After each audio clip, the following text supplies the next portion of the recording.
The verge was not wide. It was a narrow strip of land pressed between what had been cleared and what had not. On one side, the ground had been flattened by repeated passage, tyres, boots, machinery. On the other, scrubland continued in uneven density, low shrubs and dry grasses competing for space in soil that held little moisture for long. The verge existed because something else had been pushed through: a road, a track, a boundary that did not belong to the land itself. The Echidna reached it in the late afternoon.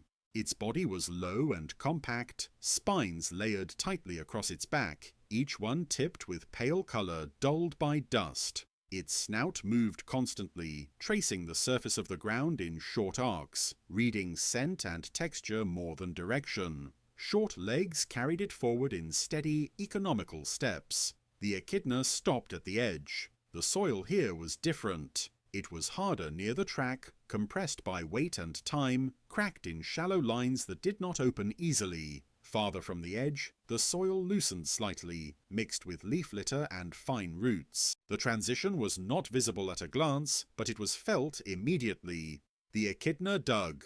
Its claws worked with practiced efficiency, pulling soil back beneath its body, rocking slightly as weight shifted forward. Fine dust lifted, then settled. The surface broke, but only shallowly. Beneath it, the soil resisted. The Echidna paused. It pressed its snout into the disturbed patch, testing, and scent was present, faint but real. The food was there, but deeper than before, deeper than the surface allowed easily. It dug again. This time, the soil opened unevenly. Clumps broke free instead of crumbling, falling aside and exposing layers that had not been disturbed for a long time. Roots snapped softly. Dry earth slid rather than collapsing. The soil did not close. When the Echidna stopped, the hole remained open, edges rough and unstable. Fine material did not fall back in to smooth it over. The ground had lost that habit. The Echidna shifted position and tried again, slightly farther along the verge. Dig. Pause. Sniff. Dig again. Each attempt left another shallow opening behind. None of them closed. The verge held marks now, small irregular pits that would remain until wind or rain decided otherwise. The ground no longer healed itself immediately after disturbance. From the road, a vehicle passed. The sound came first, vibration travelling through the soil before the engine noise reached the air. The Echidna froze, body pressed low, spines angled outward. It did not run. Running was unnecessary and inefficient. Stillness worked better. The vehicle passed without slowing. Dust lifted briefly, drifted across the verge, and settled into the open holes the Echidna had made. Not enough to fill them, just enough to coat their edges. The Echidna resumed digging. This time it committed longer, claws working deeper, body rocking more noticeably. The soil finally gave way enough to reveal a pocket where ants moved quickly, disturbed and exposed. The Echidna fed briefly, tongue flicking in and out with rapid precision. When it stopped, the hole remained. The Echidna moved on, leaving behind disturbed ground that would not return to its previous shape on its own. The verge now carried evidence of passage, not just the Echidna's, but of everything that had hardened the soil before it arrived. The scrub beyond remained intact for now. The track beside it stayed firm. And along the narrow space between them, the Echidna continued forward, digging where it could, adapting to soil that no longer closed behind it, soil that remembered every pressure placed upon it long after the animal had moved on. Evening came quietly. There was no sudden drop in temperature, no clear signal that day had ended. The light thinned instead, losing sharpness first, then contrast. Shadows stretched and merged, blurring the edge between verge and scrubland. The Echidna continued along the boundary. It moved more confidently now, not because the ground had softened, but because time favoured it. Heat had faded slightly. Surface tension in the soil eased by a small degree. Ant activity increased as the day cooled. The Echidna paused at another disturbed patch. Here, the soil showed signs of earlier passage, old tire marks pressed flat and hardened, their edges cracked and pale. Between them, fine material had collected unevenly, forming pockets that looked workable but collapsed poorly when tested. The Echidna dug, claws scraped, pulled, rocked back. The surface opened again, but the soil behaved inconsistently. Some sections broke cleanly, others held until pressure shifted, then collapsed suddenly, widening the hole instead of deepening it. The Echidna adjusted. It rotated its body slightly, digging at an angle now, using leverage rather than force. This produced better results. And scent grew stronger. The Echidna fed briefly, then withdrew. When it stopped, the hole remained exposed. The soil did not return. As darkness deepened, new sounds arrived. Insects filled the air with uneven rhythm. A distant call, sharp, rising, then cut short, signaled a night bird somewhere beyond the scrub. Farther away, another vehicle passed. Faster this time, its sound stretched long by the open ground. The Echidna froze again. Its response was immediate and complete. Limbs tucked, head lowered, spines angled outward. The animal did not rely on speed, it relied on shape and stillness. The vehicle passed. Its headlights swept briefly across the verge, light flashing over spines, holes, scattered dust. For a fraction of a second, the disturbed soil was fully visible. Every open pit, every irregular edge. Then the light was gone. The Echidna remained still for several more seconds before moving again. Night favoured feeding, but it also favoured predators. The verge offered little cover. The scrub beyond was denser, but the soil there was looser, less predictable near roots and leaf litter. The Echidna stayed close to the boundary, where visibility was higher and escape routes, however limited, were clearer. It dug again. Each attempt left another mark. The verge now carried a line of shallow excavations, none of them smoothed over. The soil's inability to close altered the landscape incrementally, changing how water would flow, where seeds might settle, how insects would move. The Echidna did not know this, but it responded to the results. Where holes remained open, it stepped differently. It avoided loose edges. It adjusted pace. The ground dictated movement more now than instinct alone. Somewhere in the scrub, something moved. A rustle. Low. Heavy enough to matter. The Echidna stopped. It angled its body toward the sound without lifting its head, spines presenting a uniform outline. The movement did not approach. It shifted direction instead, passing parallel for a short distance before fading. The Echidna waited until the sound pattern returned to background before continuing. Night settled fully. Above, stars appeared faintly, their light too weak to matter here. The verge remained visible only as a difference in texture beneath the Echidna's feet. The soil stayed open, each hole marked where pressure had been applied and not erased. The verge no longer returned easily to what it had been before. It carried memory now, in pits, cracks, and altered paths. The Echidna moved on, leaving behind ground that would remember its passage longer than the animal would remain nearby. The road continued to carry movement. The scrub held shadow, and along the narrow strip between them, the Echidna adapted to a surface that no longer healed, digging carefully, feeding selectively, and navigating soil that refused to close behind it.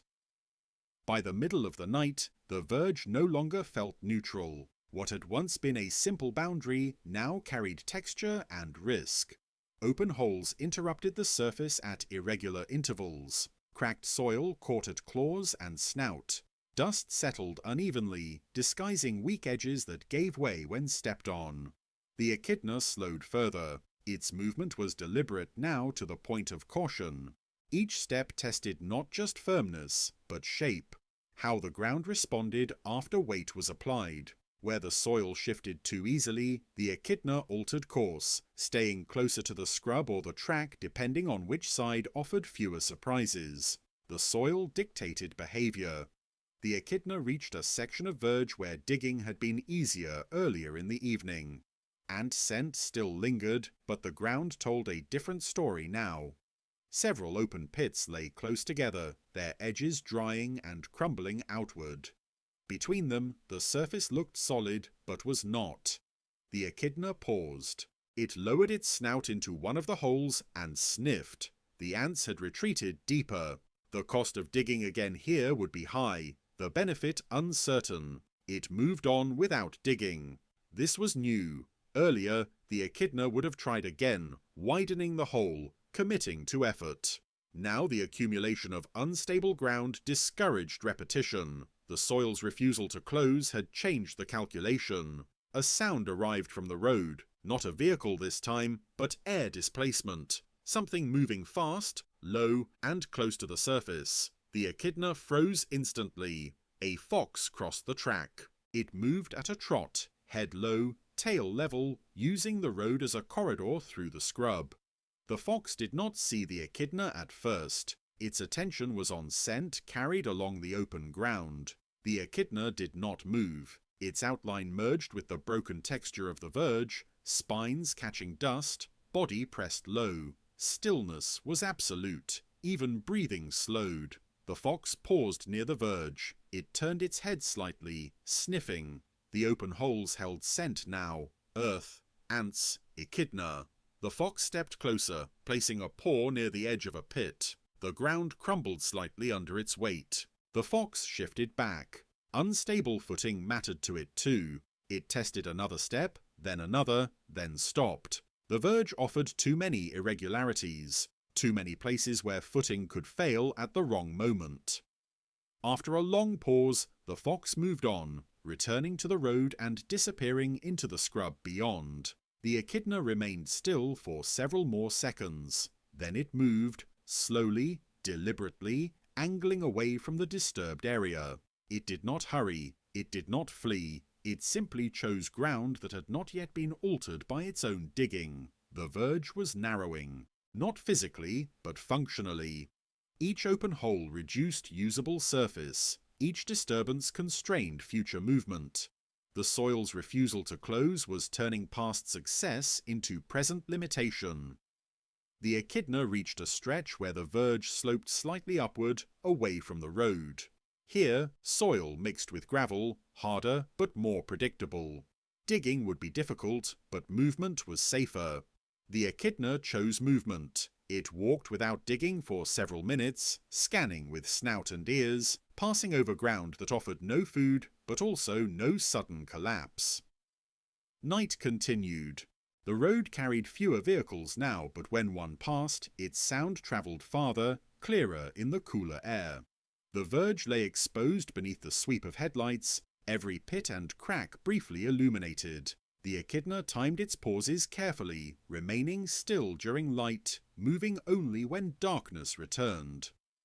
By the time the night deepened again, the echidna had left behind the most heavily disturbed section of verge. Behind it, the soil remained open. Ahead, the ground was less altered, but not untouched. Pressure accumulated here too, layer by layer, from wheels, wind, water, and passing animals. The echidna continued forward, no longer treating the verge as opportunity alone, but as a surface that remembered too much. The edge had narrowed, not by closing in, but by failing to recover, and the echidna adapted, step by step, to ground that no longer forgave disturbance, navigating a boundary that grew more restrictive with every successful dig left behind. Toward the early hours of morning, the verge changed again. Not in structure, but in response. The soil cooled. Fine particles tightened slightly as moisture from the air settled into the surface. Cracks sharpened at their edges instead of softening. Where holes had been dug earlier, their outlines became more defined, not less. The ground was setting, open but firm in its refusal to return. The echidna felt this immediately. Where it stepped, the soil no longer shifted gradually. It either held or broke without warning. The difference mattered. Gradual movement could be managed, sudden failure could not. The echidna adjusted its route again. It stayed closer now to the side of the verge where gravel and compacted earth mixed. Digging here was difficult, sometimes impossible, but movement was predictable. The Echidna favoured predictability over opportunity. Hunger remained, but it no longer dictated action alone. The Echidna stopped at a patch where ants were active near the surface, moving along a crack that ran parallel to the road. It tested the soil with one claw. The surface resisted. The Echidna did not dig. This restraint was not learned in a single night. It was reinforced. The soil had taught it through repetition that effort no longer guaranteed access, and disturbance no longer faded behind it. Instead, the Echidna followed the crack itself, snout tracing its line, tongue flicking into small openings where insects were exposed without excavation. Feeding was slower, less efficient, but it left no new holes. The Verge remained unchanged by this passage. Far away, the road carried a final vehicle of the night. Its sound was lower now, less urgent, stretched by cooler air. The Echidna froze out of habit more than necessity, then resumed movement when darkness returned fully. The scrubland to the side shifted softly with nocturnal movement, small animals passing through leaf litter, birds repositioning before dawn. None approached the Verge directly. The open ground discouraged lingering. As the sky began to lighten almost imperceptibly, the Echidna reached a section where the Verge widened slightly. Here, older grasses had begun to reclaim space between track and scrub. Their roots held soil more tightly, stitching the surface together. The Echidna paused. It dug once, only shallow. The soil broke just enough to reveal scent, not enough to create another lasting cavity. The Echidna fed briefly, then stopped. The small opening partially collapsed on its own, softened by plant matter. This mattered. The Echidna lingered for several minutes, feeding carefully where disturbance was naturally limited. It did not widen the hole. It did not return to earlier behaviour. The ground here still closed, slowly, imperfectly, but enough. As light increased, the Echidna turned away from the road and angled toward denser scrub, choosing cover over access. Daylight would bring more movement, more pressure, more exposure. Behind it, the Verge carried a record of the night. Open pits, hardened edges, tracks that would last longer than they once had, soil that no longer erased pressure quickly. Ahead, the scrub thickened, leaf litter deepening, ground more forgiving. The Echidna moved into it without hesitation. The Verge remained, altered, marked, less usable than before. And the soil, shaped by every weight placed upon it, stayed open where it had learned not to close, holding memory not as sound or image, but as form, constraint, and the quiet accumulation of change.